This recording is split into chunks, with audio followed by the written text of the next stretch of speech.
Next month will be different. She and her husband Marcus both worked, full-time jobs, real paychecks, not minimum wage, not struggling in the traditional sense. They owned a modest home in a quiet suburb outside of Columbus, Ohio. They had 2 kids in elementary school, a dog named Biscuit, and a refrigerator covered in birthday party invitations and school permission slips. By every surface measure, they were doing okay. But Sarah had this feeling, this low hum of anxiety that never quite went away. It lived somewhere between her shoulder blades. It showed up every time she opened her banking app. It whispered to her on Sunday nights when the week was about to start again. Where does the money go? They weren't spending wildly. They weren't buying designer bags or going on exotic vacations. No boat. No second car they didn't need. Just life, regular, ordinary, American life. And yet every single month, the account balance looked almost identical to the month before. Sometimes worse. The savings account had the same $1,200 in it that had been sitting there for almost 2 years. Not growing. Just sitting there, like a plant nobody remembered to water. Marcus would sometimes say, half joking, "We must be doing something wrong." And Sarah would laugh it off. But late at night, when the house was quiet and the kids were asleep, she didn't find it funny at all. She found it frightening. Because they were in their late 30s now. And the conversations that used to feel distant retirement, college funds. What happens if one of us loses a job? Those conversations were getting louder. More urgent. More real. One evening in February, a Tuesday, the kids were in bed early, and Marcus was watching something on TV. Sarah sat down at the kitchen table with her laptop and a cup of tea that went cold before she ever touched it. She opened their bank account. Not to pay a bill. Not to transfer anything. She just opened it and started scrolling. 3 months of transactions. Every single purchase. Every charge. Every little withdrawal. She told herself she'd be done in 20 minutes. 2 hours later, she was still sitting there. The first thing that caught her eye was the food delivery. She knew they ordered in sometimes. Everybody does. But she hadn't ever added it up. Thursday night, when she was too tired to cook. Sunday afternoon, when nobody felt like going out. The random Wednesday, when it was raining and the kids were cranky. Over 3 months, she counted 14 separate delivery orders. The average order was around $42. But that didn't include the service fees, the delivery fees, or the tips she added because she felt guilty not tipping. The real cost per order was closer to $60. She wrote it down on a notepad. Then, she kept scrolling. There was a subscription she didn't recognize. $8.99 a month. She stared at it for a while before she remembered it was a meditation app she had downloaded last January when she'd made a resolution to be less stressed. She had used it for about 11 days. She was still paying for it. Next to that charge, 2 months earlier, was a charge for a streaming platform she was almost certain they didn't use anymore. They had signed up for a free trial during the holidays when the kids wanted to watch a specific movie. The free trial had quietly become a paid subscription. $15.99 every single month, while they weren't even logging in. She wrote that down too. Then, she found the gym membership. She actually laughed out loud when she saw it. Not a happy laugh. One of those tired, disbelieving laughs that come out when something stops being surprising and just becomes embarrassing. She had joined in September. She had gone 6 times. The membership was $44 a month, with a 12-month commitment. She had 7 months left. Over $300 for a gym she had essentially stopped going to by October. The more she looked, the more she found. There were the convenience store stops Marcus made in the mornings, $6, $7 here, a quick snack and a drink there. They seemed like nothing individually. Added up over 3 months, they were over $200. There were the small online purchases she had forgotten about entirely. A kitchen gadget she'd seen in an ad. A book she hadn't read. A craft kit for the kids that was still in the packaging. Each one between $9 and $30. Each one purchased on a quiet evening when she was scrolling through her phone, and something looked appealing. There was the coffee. Not every day, but often enough. And not just one coffee, sometimes a drink for herself, and something for the kids when she picked them up. Small amounts. $4, $6, $8. Multiplied by frequency, multiplied by months, it added up faster than she ever would have guessed. And there were the groceries. They spent a reasonable amount on groceries. But she noticed something when she looked carefully. Once a week, sometimes twice, there were small grocery runs in addition to the main weekly shop. Usually for one or two things. But somehow those quick trips always turned into $15 or $20 receipts. She recognized this pattern immediately because she was the one doing it. You go in for milk and come out with milk, a candle, a magazine, and a bag of chips you didn't need. She sat back and looked at her notepad. She had been writing for over an hour. Her handwriting had gotten messier as the list grew longer.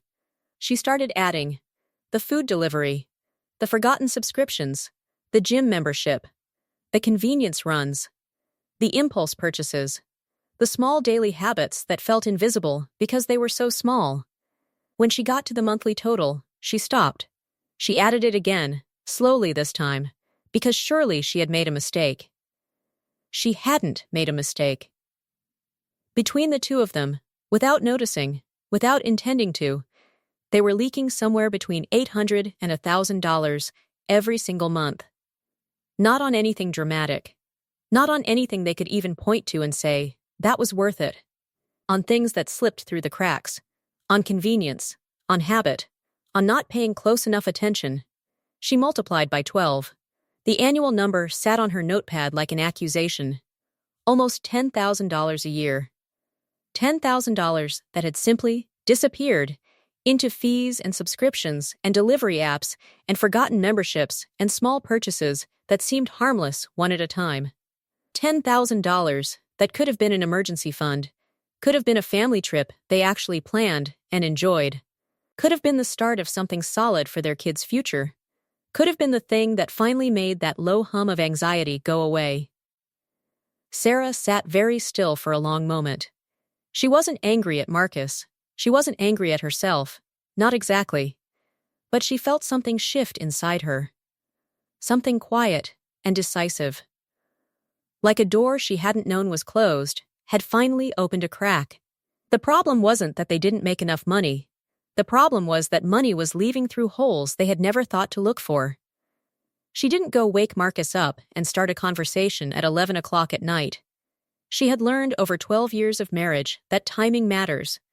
Instead, she took a photo of her notepad, closed her laptop, and went to bed. But she lay there for a while thinking, and what she thought about wasn't shame or blame. She thought about what was actually possible now, that she could see it clearly.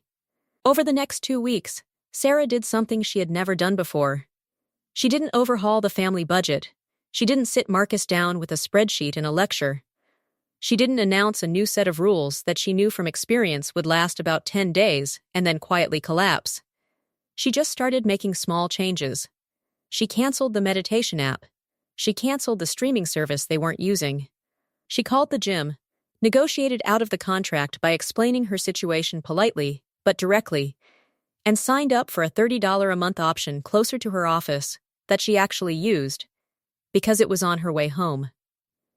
She and Marcus had a calm, honest conversation one Saturday morning over breakfast. Not a fight. Not a budget meeting. Just two people looking at the same piece of paper and agreeing that they hadn't been paying attention, and that paying attention wasn't that hard. They didn't swear off food delivery entirely. But they agreed on a number 2 times a month. That was their rule. Planned in advance, not impulse ordered at 9 o'clock because nobody wanted to cook. Sarah started making a small grocery list before any store visit, even the quick ones. Especially the quick ones. The difference was immediate. The $15 top-up trips became $8 top-up trips. Then she stopped needing them quite so often because she was planning better. Marcus started making coffee at home 4 days a week instead of stopping every morning. He didn't love it at first. But he didn't hate it either.